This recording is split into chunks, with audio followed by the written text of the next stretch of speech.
हमारी जो collector ma'am है टीना डाबी जी, उन्होंने एक कार्यक्रम की शुरुआत की थी, नमो बाड़मेर अभियान, और उसके तहत उन्होंने ये प्रयास किया था कि बाड़मेर शहर के अंदर किस तरह से स्वच्छता के प्रति कार्य किया जाए। वो एक कलेक्टर हैं, उनका काम ये नहीं था कि वो शहर में झाड़ू हाथ में लेके और गलियों में निकले। आदरणीय नरेंद्र मोदी जी प्रधानमंत्री हैं अपने भारत के, उनका काम भी ये नहीं था, उनकी ड्यूटीज में नहीं आता, उनकी रिस्पॉन्सिबिलिटीज में नहीं आता, उनके वर्क में नहीं आता कि वो झाड़ू लेकर कहीं सफाई करे।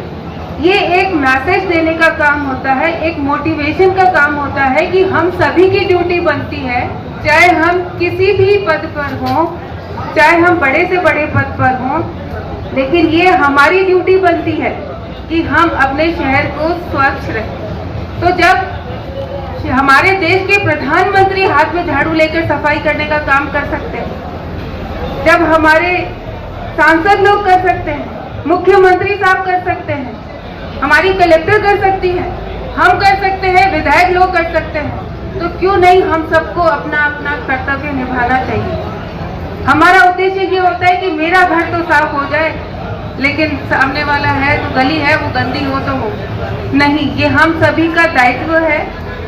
एक अच्छे नागरिक का दायित्व ये है कि हम कचरा, एक तो पहली बात तो प्लास्टिक काम में ना लें, क्योंकि जितनी सफाई करते हैं उसके बाद देखते हैं कि फिर वही हाल होता है। क्यों होता है?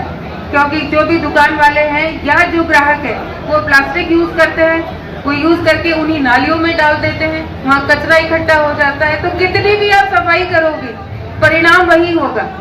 तो जब तक हम सब जागरूक नहीं होंगे तब तक ये कहना बहुत आसान है कि उसने नहीं किया, इसने नहीं किया, ये हो गया, वो हो गया, लेकिन दायित्व हम सबका बनता है कि हम अपने शहर को कैसे साफ रखें। तो मैं धन्यवाद दूंगी हमारी कलेक्टर को भी कि उन्होंने अभियान चलाया, सबको जागरूक किया, लेकिन अब हमारा दायित्व है कि हम इसको और आगे बढ़ाएं। ऐसे ही मैंने वहाँ जो बैंकिंग वाले आए हुए बैठे हैं उनसे भी पता किया, बहुत बड़ी योजना है जो आदरणीय प्रधानमंत्री जी की थी, पेंशन योजना।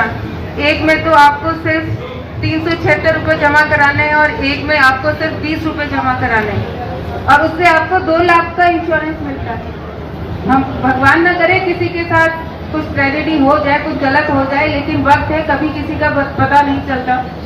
आदरणीय मोदी जी ने इतनी बड़ी योजना लेकर आए। मैं गाँवों में भी जो शिविर हो रहे उसमें भी गई, लेकिन भाई साहब दुख की बात यह है कि लोग वो भी नहीं देना चाहते। साल के 20 रुपए हैं, वो भी नहीं देना चाहते।